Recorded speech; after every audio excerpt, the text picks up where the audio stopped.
Boa noite a todos, as senhoras e os senhores. São 19 horas e 30 minutos do dia 7 de outubro de 2023, desde o estado do Paraná, no Brasil, nas cidades de Curitiba e Pato Branco, iniciamos a terceira e última noite da 7ª edição de nosso encontro de cosmologia e de ufologia, o Cosmovni, um evento patrocinado pelo Grupo Ufológico Paraná, Patovni. Na primeira noite, dia 5, tivemos uma conferência com a Fernanda Pires, pesquisadora de campo da MUFON, excelente abordagem sobre ufologia. Ontem tivemos uma conferência fantástica com o Parasquevas sobre comandos estelares. Ambos estão aqui conosco nesta noite também. Eu agradeço a presença de vocês.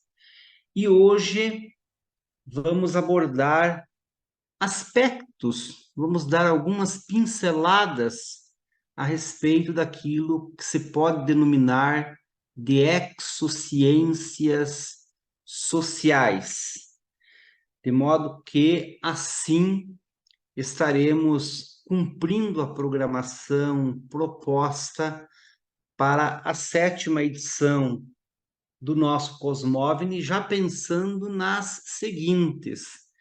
Temos mais 3 edições programadas para este ano. A 8ª já no final deste mês de outubro, depois outra em novembro e outra em dezembro. Todos os participantes já confirmados, programações fechadas, de modo que vocês já ficam todos também convidados a participar dessa sequência.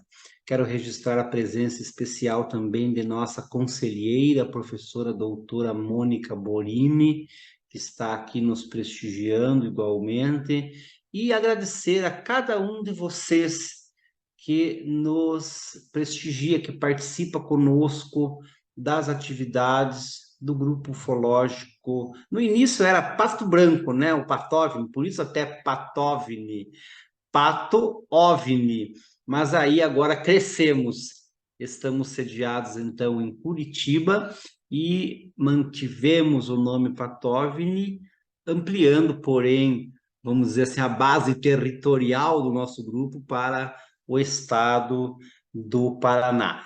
Esta 7ª edição é em homenagem à memória de Edwin Powell Hubble, talvez, e na minha concepção, sob o ponto de vista de astronomia propriamente, né, o maior astrônomo do século XX, ao menos, porquanto a descoberta que fez, sem tirar o mérito de outros cosmólogos também, como Stephen Hawking e tantos outros, né, mas a descoberta que Hubble fez representou uma quebra de paradigma, nos situou melhor em termos de posicionamento da humanidade no palco cósmico, ampliou demais a visão do ser humano sobre a existência dos muitos mundos e muitos habitados, inclusive por outras inteligências, objeto das nossas especulações, das nossas reflexões. Muito bem, hoje eu convidei a Fernanda para fazer uma breve apresentação da minha síntese biográfica, já que sou eu que estou aqui no comando do evento e que vou falar também. Então, passo a palavra à Fernanda para essa referência. Valeu, Fernanda, muito obrigado, é contigo. Obrigada, professor. Vou iniciar aqui. O professor Flori Antônio Tasca, gaúcho, radicado no Paraná, é mestre em Direito Privado e doutor em Direito das Relações Sociais pela Universidade Federal do Paraná. É também graduado em Filosofia pela Universidade do Sul de Santa Catarina. Fundou e coordena o Grupo Ufológico Paraná Patovni, editando a revista Cosmovni. Foi coeditor da revista UFO, diretor jurídico da Comissão Brasileira de Ufólogos e cofundador do Instituto Brasileiro de Exopolítica. É coeditor e consultor jurídico do CIF, Canal Informativo de Fontes, Fenômenos Extraterrestres e Espaciais. Realiza estudos em exociências sociais e é vice-presidente do Instituto de Exopolítica do Brasil. Há mais de 30 anos, exerce a advocacia civil e, durante mais de 20 anos, atuou em universidades do Paraná, como docente, gestor, consultor e pesquisador. É autor de mais de 700 artigos e ensaios publicados nas áreas de educação, filosofia, direito, exociências, ufologia e ficção científica. É titular de empresas individual com projetos culturais e educacionais. Dos 10 livros publicados, destaca-se o Paradigma Alien, no qual consolida a tese de que a humanidade está prestes a romper o vigente dogma científico do antropocentrismo. Muito bem, Fernanda. Então, essa é a síntese, o resumo aí das minhas atividades, da minha formação, e eu tenho procurado nos últimos anos focar os estudos e o trabalho nessa missão de divulgar a tese das exociências sociais. E sobre isso vamos falar um pouquinho hoje. Já há alguns anos que venho estudando esse tema especificamente, mas desde a infância tenho um interesse todo especial pela ficção científica, pela ufologia e também pela astronomia. Eu lembro que com 7 anos de idade, quando eu comecei o ensino, na época chamado primário, né, hoje ensino fundamental, eu ganhei um pôster do Laboratório Espacial Skylab. Então, colei aquele pôster na parede do meu quarto e ficava sonhando com aquilo. Claro, sonho de criança, né? Queria ser astronauta. Era sempre fascinado por esses assuntos estelares, espaciais. Muito mais fiquei depois que comecei a ver o Sr. Spock e o Capitão Kirk nas suas aventuras à frente da nave estelar Enterprise, ainda num televisor preto e branco, naquela época, em 1975, de modo que essas ideias vêm comigo desde lá e muito possivelmente desde muito antes, né, de outras vidas passadas. Então, eu costumo dizer, as pessoas me perguntam, mas que tipo de experiência você já teve? Você já viu uma nave? Teve algum contato? Inclusive, me confundem muito com o Antônio Nelson Tasca, que teve uma experiência sensacional há 40 anos, e faremos um evento alusivo a esses 40 anos exatamente no dia do aniversário da abdução e do contato de Antônio Nelson Tasca com seres do mundo de Agali, mas eu respondo que não, que nunca tive qualquer experiência, pelo menos em nível consciente, que eu possa recordar. Mas o fascínio é grande, de qualquer sorte, porque a maior parte das pessoas que tem interesse por esse assunto acaba reportando que ou teve um avistamento, ou teve qualquer tipo de experiência, seja visual, seja extrasensorial, enfim. Não é o meu caso, pessoal. Eu sou simplesmente um intelectual que pensa, que pesquisa, que se interessa pelo assunto. Então, talvez até em nível extrafísico, quando a gente dorme, né, possa ter aí algum contato, mas a minha memória não revela que tipo de ligação, ou que tipo de relacionamento, ou que tipo de vínculo eu tenho com essa temática. Mas a curiosidade, ela é de coração, né? O interesse, o fascínio pelos assuntos do espaço exterior, pelo tema alienígena, esse vem comigo lá desde há muito tempo.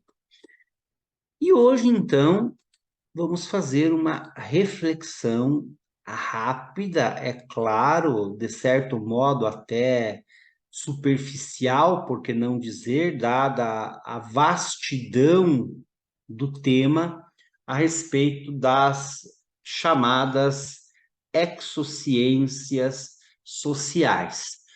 E eu, então, vou dividir essa abordagem em alguns compartimentos. Nesse primeiro momento, uma exposição bem simples, conceitual e ampla também, abordando aí algumas possibilidades no contexto das ciências sociais.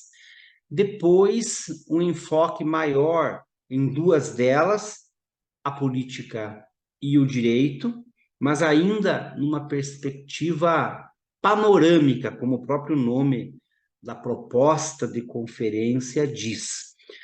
No momento seguinte, eu vou convidar vocês a assistirmos um filminho muito interessante, especulando a respeito do possível primeiro contato público formal e ostensivo da humanidade com uma civilização alienígena, e no momento seguinte aprofundar um e outro ponto relativo às temáticas da exopolítica e do exodireito.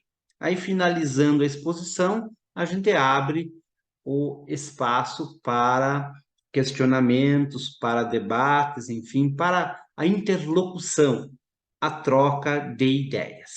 Pois bem, então, como a professora Mônica Borini escreve em seus artigos, né, o exociência ou ciências, parte da ideia exo, aquilo que vem de fora. Então, quando a gente usa esse termo exociências, nós estamos querendo aludir às ciências na perspectiva humana, mas a partir desse pressuposto de que outras inteligências existem e que nós, então, precisamos compreender os diversos campos de conhecimento que a humanidade vem desenvolvendo ao longo de sua existência, desde este novo pressuposto, essa nova base, esse novo fundamento, porque ainda hoje vigora na humanidade o antropocentrismo, a ideia segundo a qual a humanidade seria a única raça inteligente de todo o cosmos.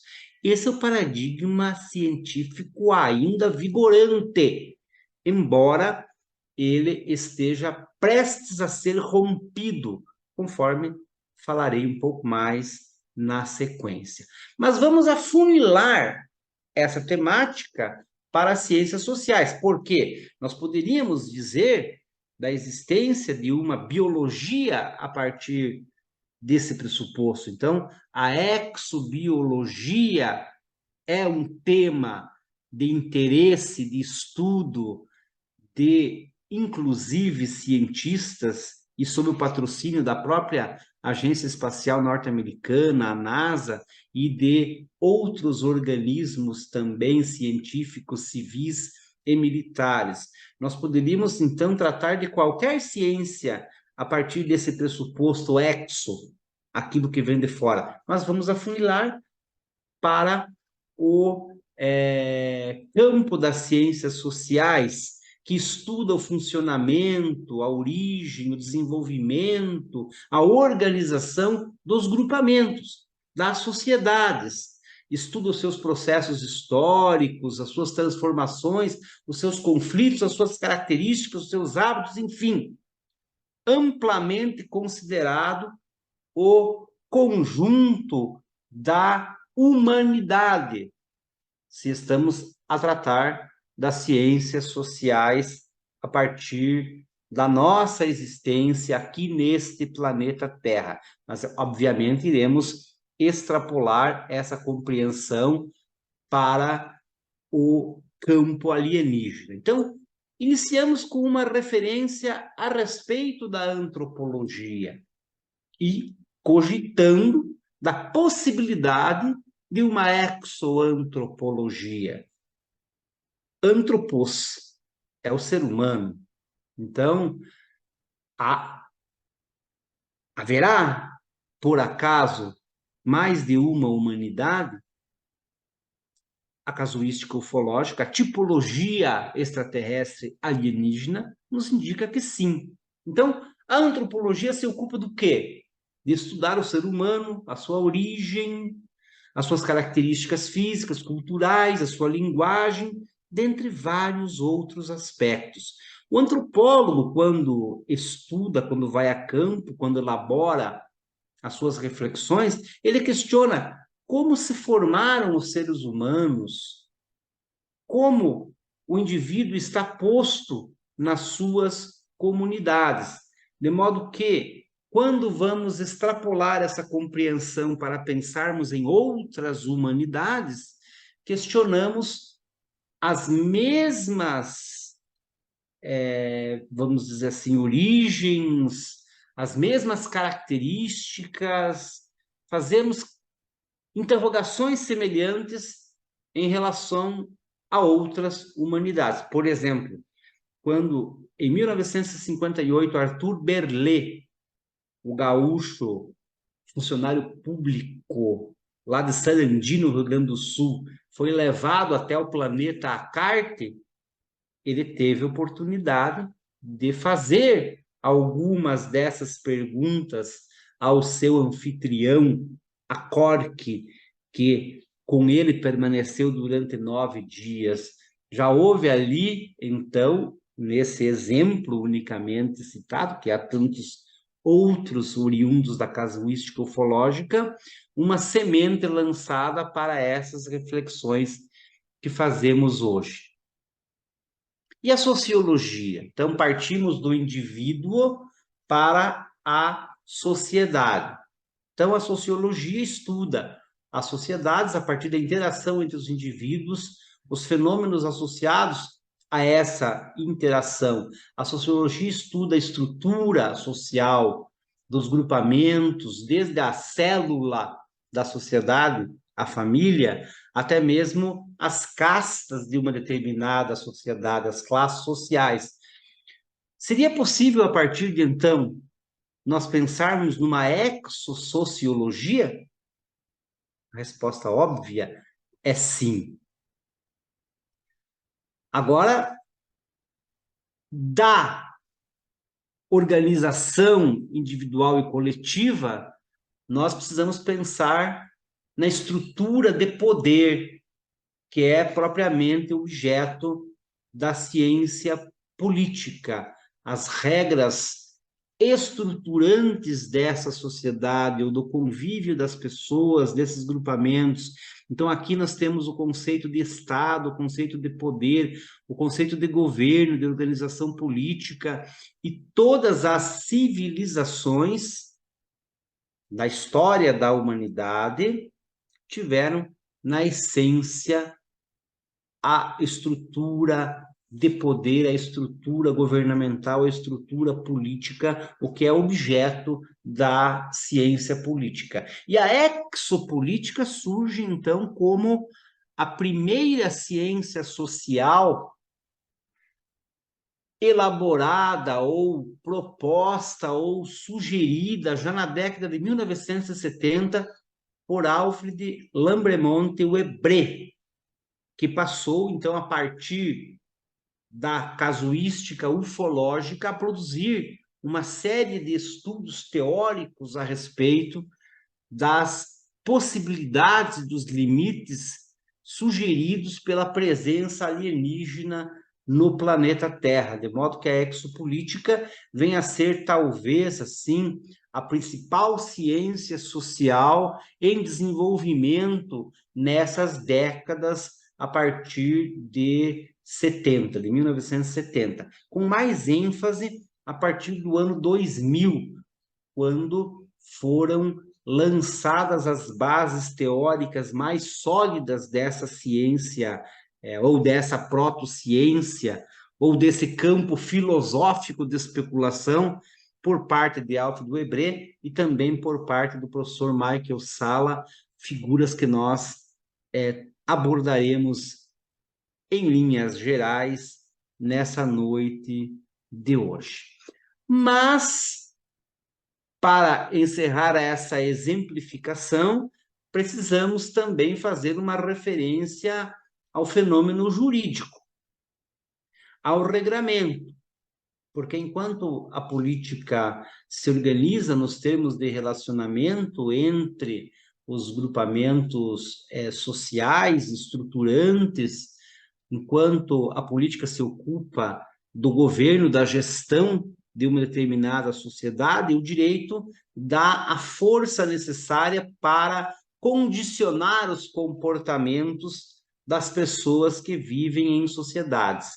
De modo que o objeto do fenômeno jurídico, da ordem normativa, é justamente essa estrutura positivada por uma autoridade, por um governo. É o chamado direito positivo, basicamente, poderíamos dizer, num termo bastante genérico, né, constituído pelas leis impostas por uma autoridade em relação ao grupamento social.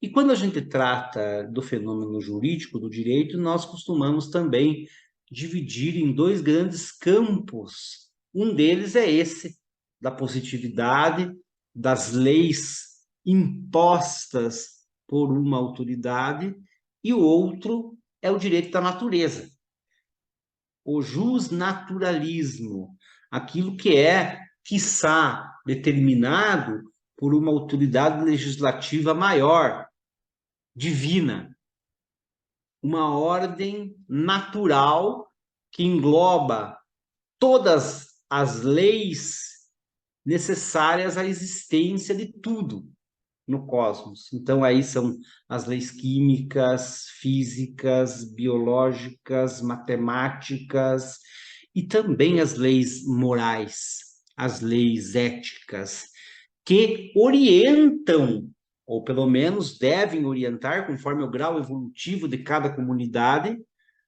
a positividade, o direito posto, as leis humanas. Então, costuma-se dizer que o direito natural ele serve de modelo, de ideia para inspirar o direito positivo. Agora, quando a humanidade entrar em contato público, ostensivo, formal, com outras humanidades, será necessário um conjunto normativo? O exodireito surge, então, como algo indispensável a regulamentar esse convívio? Parece que sim, de modo que faremos aí uma reflexão em torno disso.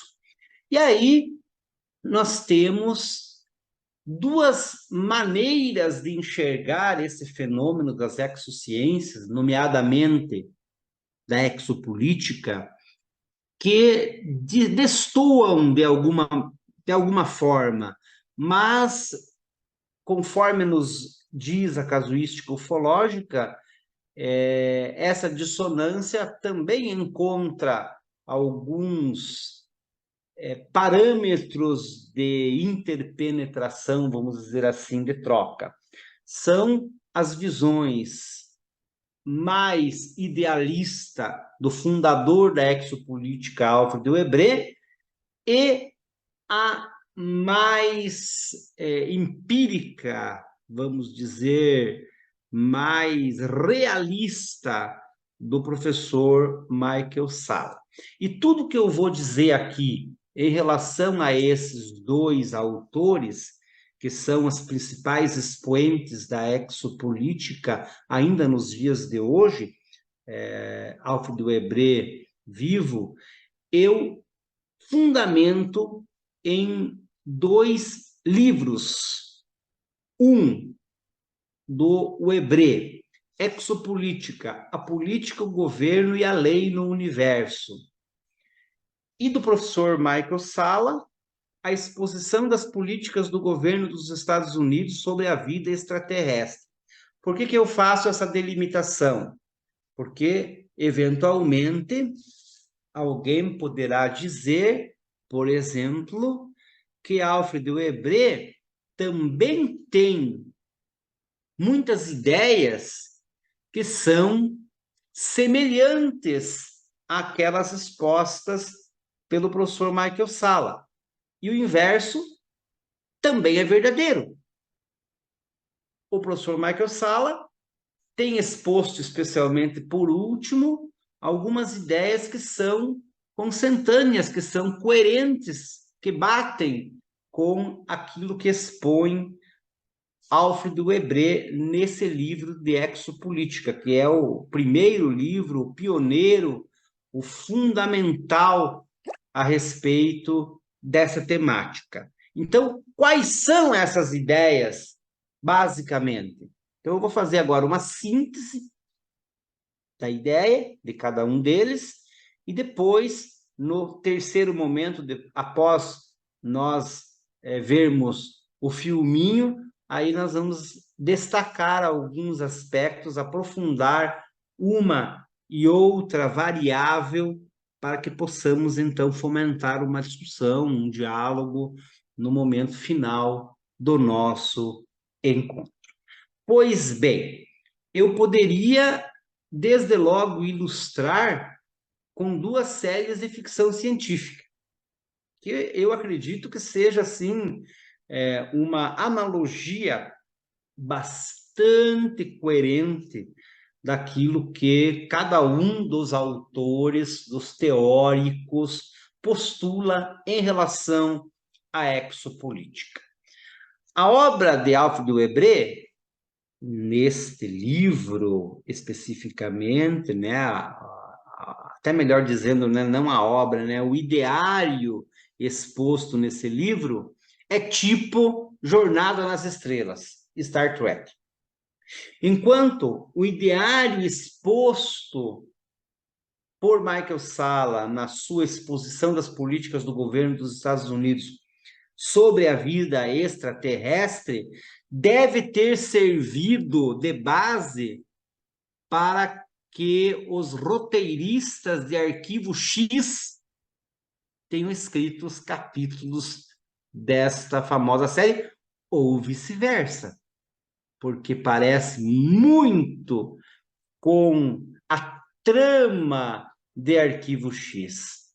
De modo que uma concepção é idealista e, vamos dizer, bastante otimista em relação à exopolítica, e a outra é mais realista ou mais sombria, mais pessimista. E explico agora. Alfred Webre, nesse livro Exopolítica, a Política, o Governo e a Lei no Universo, nos traça uma conjuntura bastante idealizada da vida no cosmos, muito semelhante àquela que Paraskevas nos apresentou ontem também, e que, obviamente, tem tudo a ver com aquilo que a gente acredita que seja a realidade. Pelo menos eu, particularmente, imagino que deva ser mais ou menos assim. Assim como o pressuposto fundamental da exopolítica para o Webre é de que a vida senciente está em todo o cosmos, pulula, que há uma miríade de civilizações que compartilha a existência no espaço-tempo, não apenas nesta dimensão, mas também em outras dimensões. E que esta grande comunidade cósmica é organizada. Ela se organiza mais ou menos como nós aqui no planeta Terra nos organizamos. Então, os diversos países, no caso da Terra, têm os seus territórios, têm o seu povo, têm o seu governo. De modo que, para um novo país desejar ser reconhecido como uma nação, como uma pessoa jurídica no âmbito internacional, deve reunir esses elementos: o elemento territorial, o elemento populacional e o elemento governamental. E esse governo, obviamente, também com funções divididas. O Webre nos diz que, em âmbito estelar, os mundos se organizam em grupamentos, em federações, e que essas federações têm governo, têm leis, têm instâncias de criação normativa, tipo legislativo, têm instâncias de julgamento, tipo judiciário, de modo que, segundo a lei hermética, tudo que está em cima é como aquilo que está embaixo e vice-versa. O Webre nos mostra, então, esse universo estruturado, normatizado, organizado, governado. E ele diz que essa organização, que esse governo vai se complexificando, vamos dizer assim, de maneira que aqui na terceira dimensão nós temos vamos dizer, um contexto assim de organização política mais ou menos parecido com aquele de Jornada nas Estrelas, com a sua Federação Unida de Planetas, mas que em outras dimensões também os mundos vão se organizando e os seres de maior envergadura espiritual é que comandam essa hierarquia governamental, exatamente como Paraskevas nos mostrou ontem, com a sua conferência de comandos estelares. E lá no topo dessa organização política cósmica está a própria divindade, está o supremo árbitro dos mundos, Deus. Então, essa é uma concepção que Alfred Webre nos coloca nesse livro. Uma concepção que bate muito com aquela ideia de Jornada nas Estrelas de Star Trek. Obviamente que dentro desse convívio também há conflitos, e tanto que os conflitos entre mundos são dirimidos por tribunais específicos que existem, que são compostos por entidades de maior grau, de maior envergadura no campo, vamos dizer, espiritual. De modo que Alfredo Hebré nos mostra esse universo, esse cosmos ordenado. A própria palavra cosmos, do grego, significa ordem. E eu gosto da ideia de cosmos, tal como Carl Sagan a descreveu na primeira frase do primeiro capítulo da série que leva esse nome, a série de televisão Cosmos. Cosmos é tudo que existiu, tudo que existe e tudo o que existirá.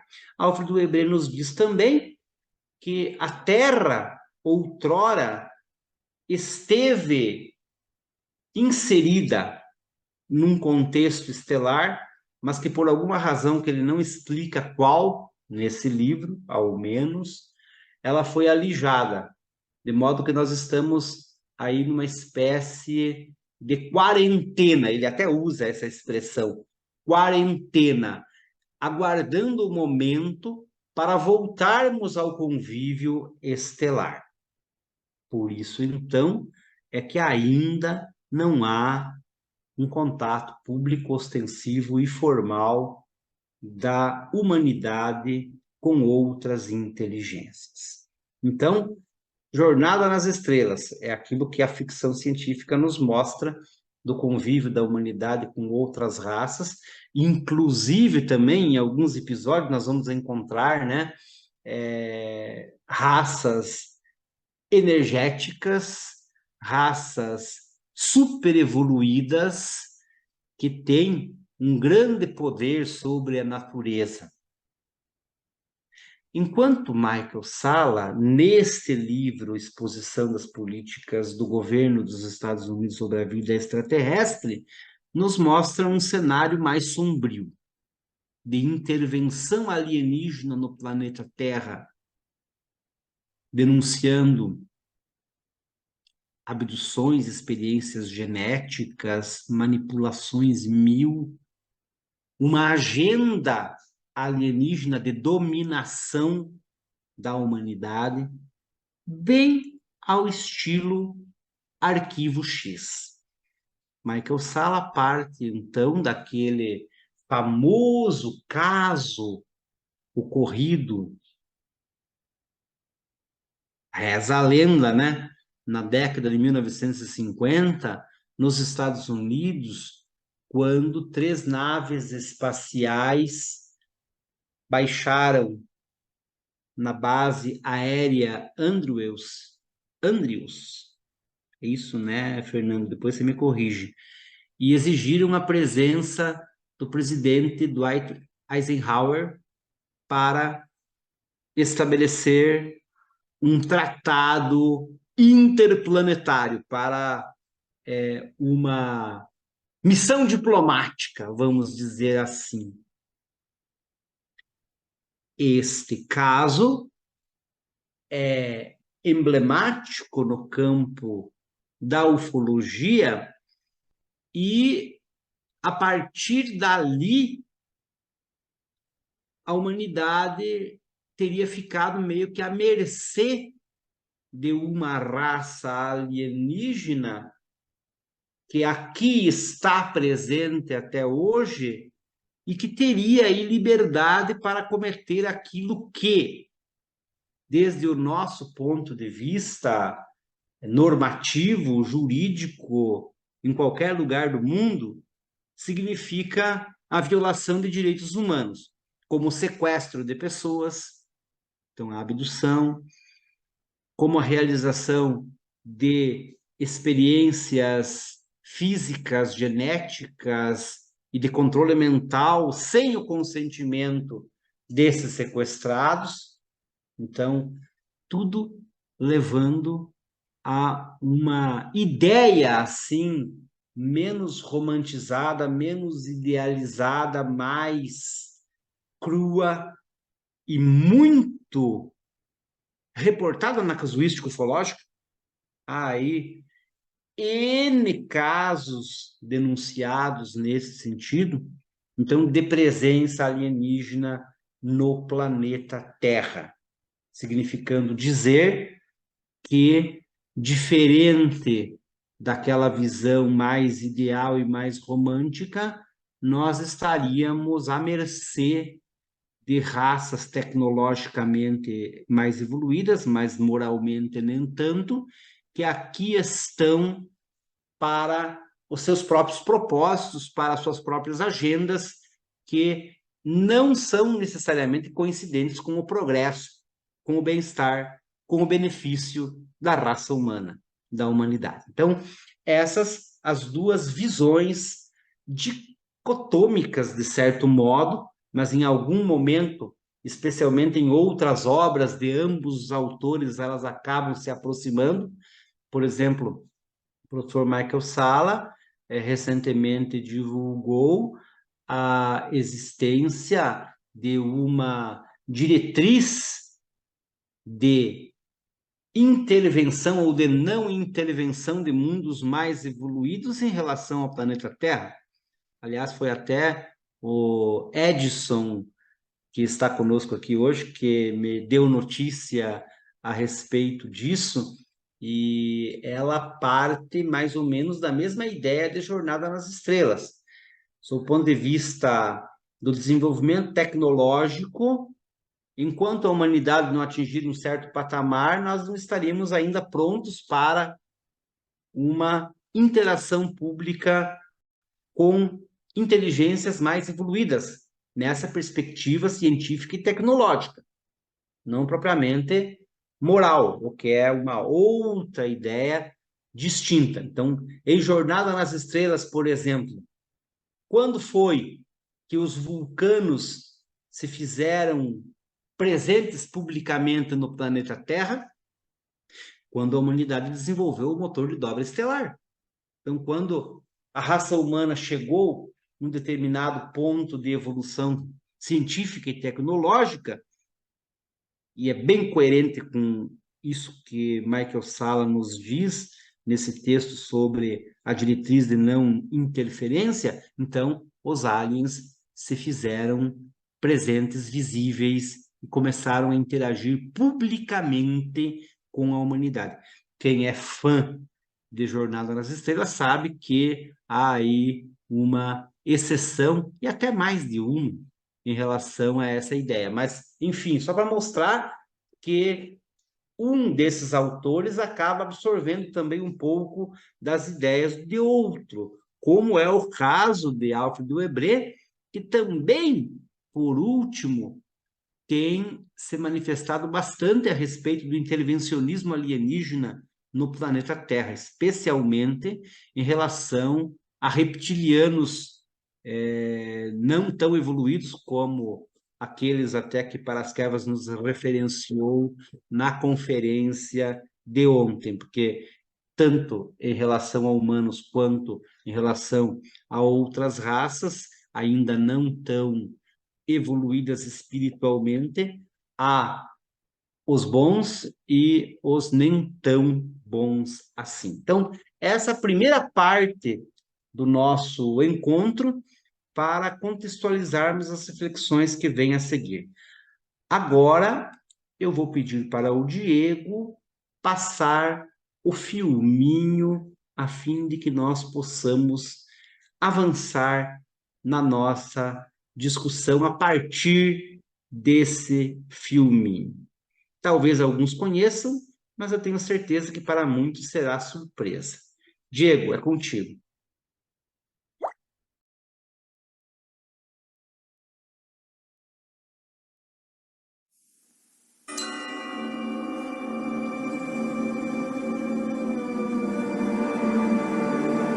This is absurd.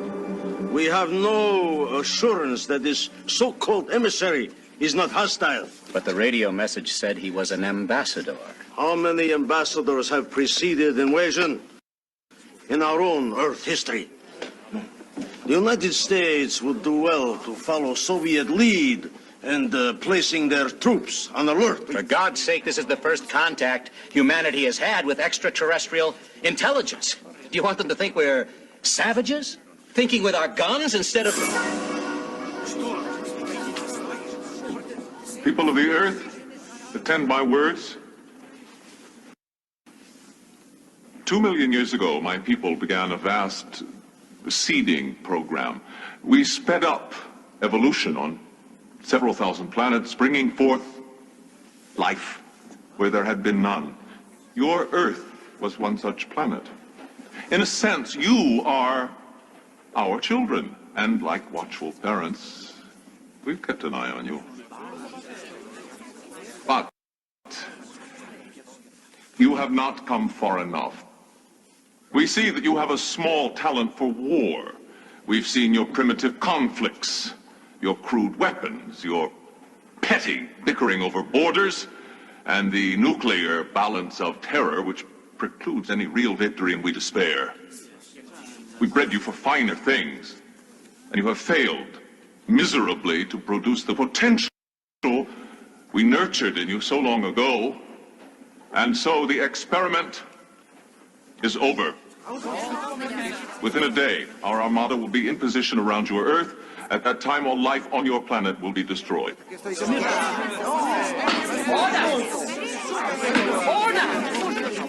Order! It's absurd. How do we know you can't do it? If you really need a demonstration,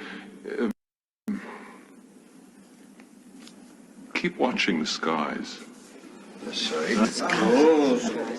Order! Madam Chairman. The chair recognizes the delegate from the United States.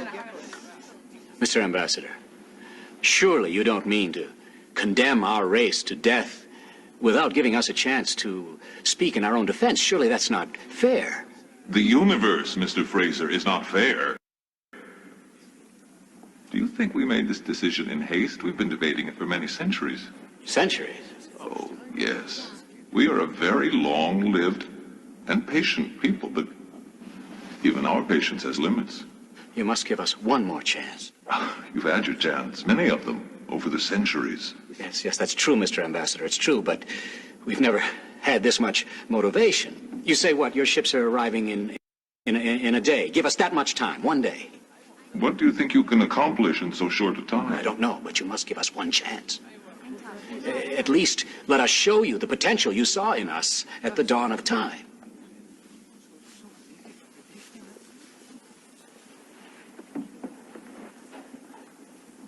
Very well, Mr. Fraser, you have your day. 24 hours. Until then...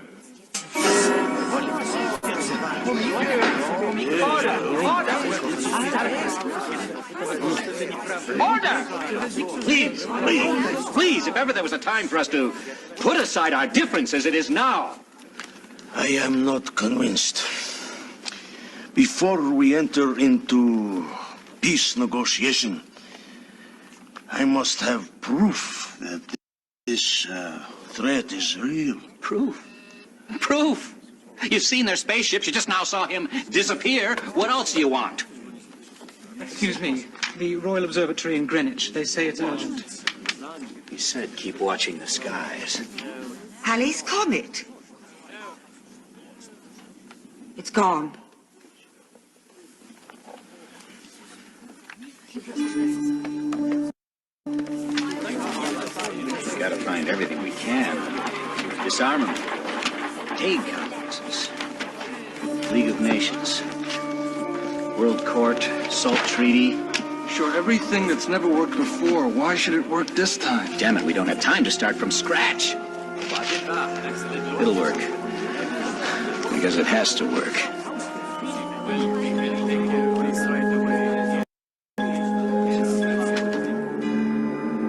Yes, there it is. The awesome ship has returned exactly 24 hours since it disappeared yesterday. But we have confirmation from UN sources that an historic accord has been reached among the 15 members of the Security Council and approved by acclamation of the General Assembly. There is today total peace among the peoples of the Earth for the very first time.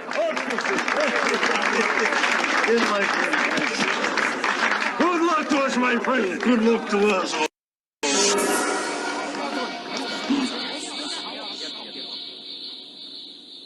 Well, Mr. Fraser, what have you there? Peace, Mr. Ambassador. Peace. Within these pages lies the framework for worldwide unilateral disarmament.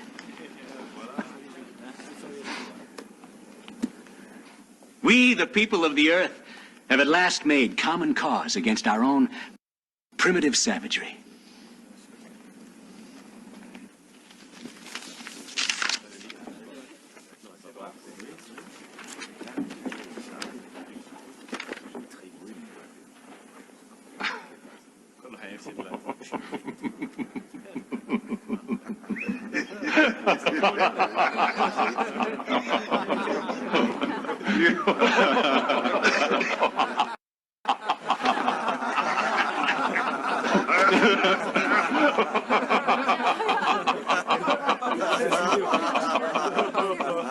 I fear you have misunderstood me. Your savagery is an issue, that's true, but you see, on the thousands of planets under our control, we breed warriors, gentlemen. Warriors to fight for us across the galaxy. In your case, your savagery has not bred true. You are woefully backwards in the art of war. You fight erratically and clumsily. Your weapons are shockingly crude, and worst of all, in your hearts you long for peace. A small talent for war. Too small to be of any use to us. It's no matter, we'll just have to try again elsewhere. But I thank you for a most amusing day. You people have a delightful sense of the absurd. We might take some comfort in that. After all, as one of your fine Earth actors, Edmund Gwynn, once said, dying is easy. Comedy is hard. If we are pawns of dark powers, then even our highest aspirations become a grim joke. But if not, then no one will goad us toward world peace, or take it away once we've achieved it. Doubters, please note, you've just seen it achieved once, however briefly, in the Twilight Zone.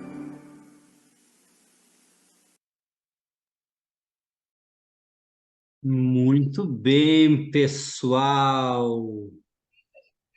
Vejam vocês que inusitado isso, hein? Mas, apesar do final um tanto absurdo, mas é bem ao estilo mesmo desse programa, como de outros assemelhados também, o que me chamou a atenção, me fez utilizar esse episódio, Um Pequeno Talento para a Guerra, de Twilight Zone, aqui neste encontro de hoje, foi justamente o fato de que talvez diante de uma ameaça externa, como disse Ronald Reagan, quando era presidente dos Estados Unidos, a humanidade poderia deixar de lado suas diferenças e estabelecer a paz. E eu até diria que, mais do que isso, não haveria necessidade propriamente de uma ameaça externa. A partir do momento em que houver o contato público, como aconteceu, desse alienígena aparecer no meio de uma reunião da ONU, já será fato suficiente para que as nações pensem em deixar de lado essas diferenças e unir esforços no sentido de fazer o planeta Terra viver um outro momento, fazer a humanidade, então, participar dessa comunidade maior, de modo que essa ideia não é recente, mas ela hoje está bastante em voga no campo das exociências, nomeadamente as exociências sociais. E nitidamente, eu acredito que isso todos nós possamos perceber e concordar, está em curso um processo de preparação, de aclimatação, de educação para esse momento que se avizinha. Por exemplo, nós vimos que há algumas semanas a NASA fez o seu pronunciamento que acabou frustrando muito a comunidade ufológica, porque ficou meio chovendo no molhado, não assumiu publicamente aquilo que talvez já saiba desde há muito. Inclusive, na nossa revista Cosmovini, há um artigo publicado pelo Marco Petit, atestando que desde a década de 1970, quando as primeiras missões da NASA foram a Marte, já houve a descoberta de vida microbiana em Marte. Mas, por razões que poderíamos especular no momento do diálogo, ou quem sabe em outro evento, ainda não houve essa divulgação pública. Agora, eu queria mostrar para vocês aqui alguns livros que ilustram que esse processo de aclimatação está em curso. Por exemplo, em 2014, a NASA patrocinou esse trabalho, Arqueologia, Antropologia e Comunicação Interestelar, no qual reúne estudos de vários cientistas, principalmente a partir da perspectiva do Programa de Busca por Inteligência Extraterrestre, o SETI, para discutir esses temas. Inclusive a antropologia, conforme ilustrei aqui no início da apresentação. Então, esse processo de preparação, ele está acontecendo. E ele é antigo. Desde 1957, quando iniciou a era espacial, portanto, há 66 anos, nós temos aí uma perspectiva mais real da presença humana no espaço e temos também reflexões mais concretas a respeito da necessidade que temos de preparar a humanidade para o encontro com outras inteligências. A ideia dos muitos mundos habitados e das relações humano-alienígenas é uma ideia antiga.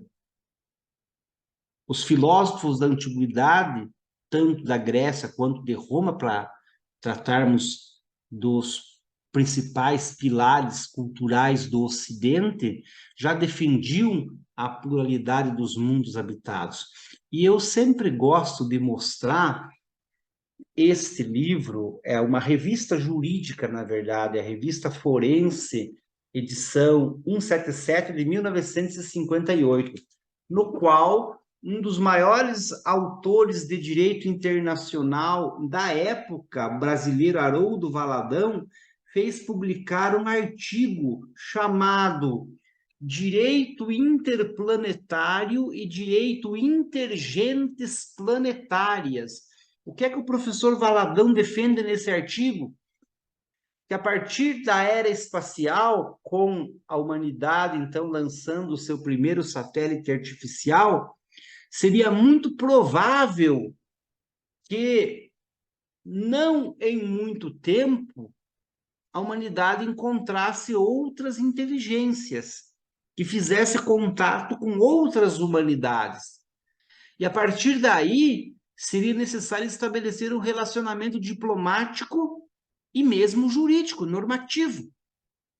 Então, o professor Valadão expõe a necessidade, primeiro, como o homem ou o ser humano no espaço, disciplinarmos nós como trataremos da questão espacial propriamente, ou da posse de outros mundos a partir da presença humana na Lua, em Marte, em outros planetas do Sistema Solar e mesmo além. Lançou, então, as sementes daquilo que hoje se conhece como direito espacial. O direito espacial é um ramo do direito internacional público, justamente que regulamenta como o ser humano deve se comportar no espaço. Então, por exemplo, a proibição de apropriação privada por qualquer nação de corpos celestes. Então, há vários tratados internacionais que disciplinam essa presença humana no espaço. E o direito intergentes planetárias, partindo do pressuposto de que a humanidade não é a única gente, a única inteligência, a única humanidade no cosmos, mas que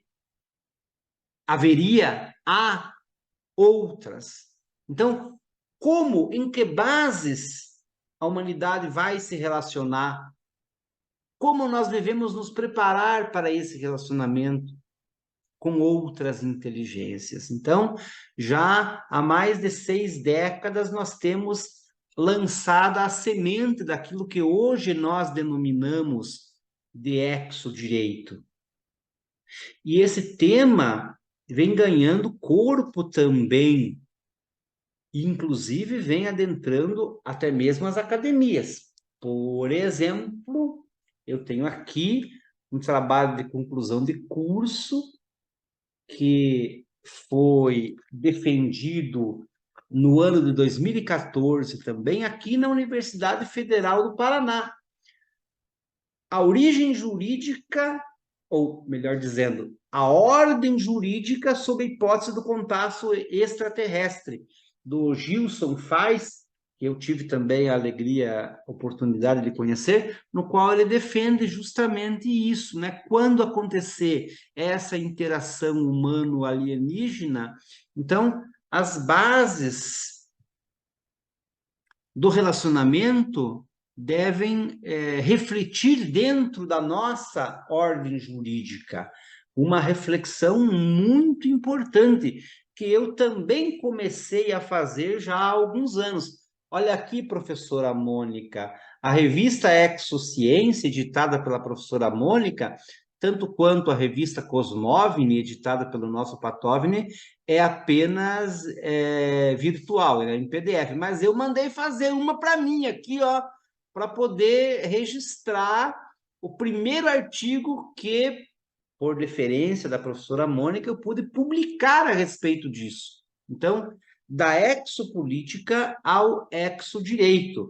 Nesse artigo, justamente, eu traço assim algumas linhas gerais daquilo que eu já vinha desenvolvendo em termos de estudo e que veio a se tornar o meu livro, O Paradigma Alien, uma tese que eu desenvolvi durante 12 anos e que defende justamente a ideia de que, diante das anomalias científicas apresentadas pela casuística ufológica, nós não podemos mais aceitar o padrão de crença de que a humanidade é a única raça inteligente do cosmos, como ainda a comunidade científica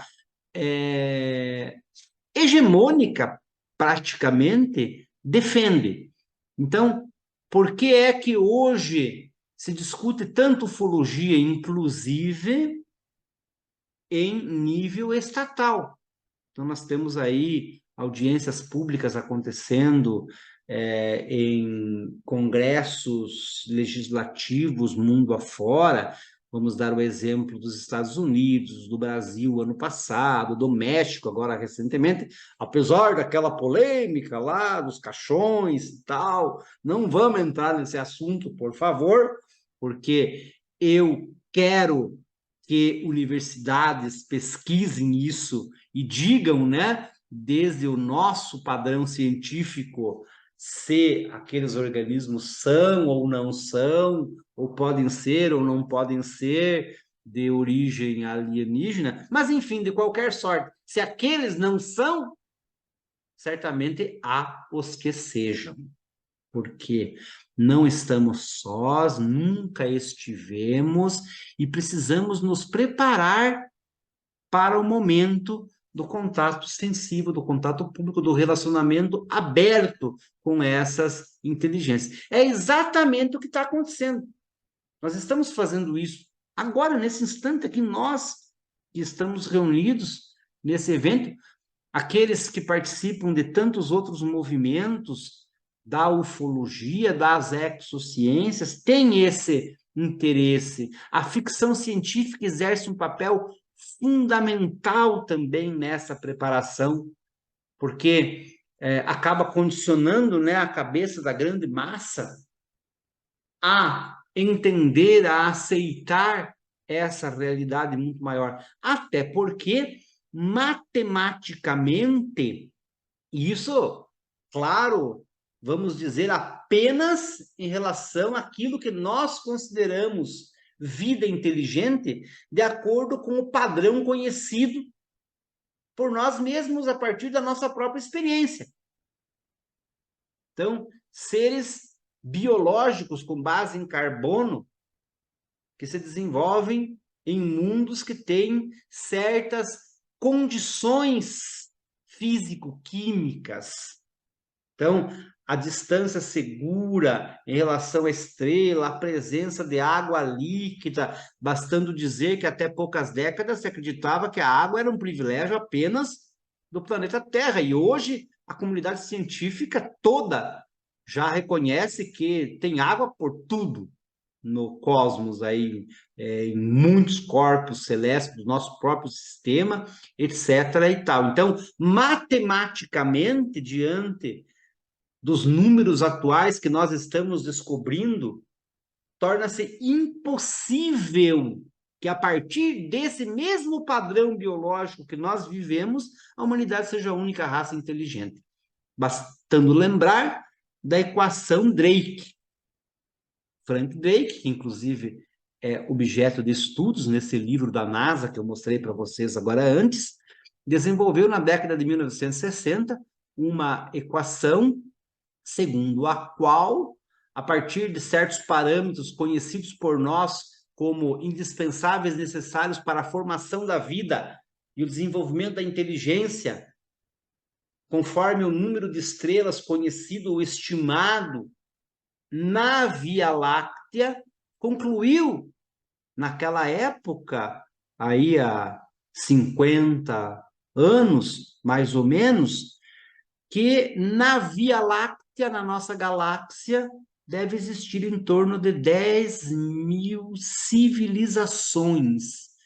Civilizações. E isso nós estamos falando apenas na vida biológica, tal como nós podemos entender com base na nossa própria existência.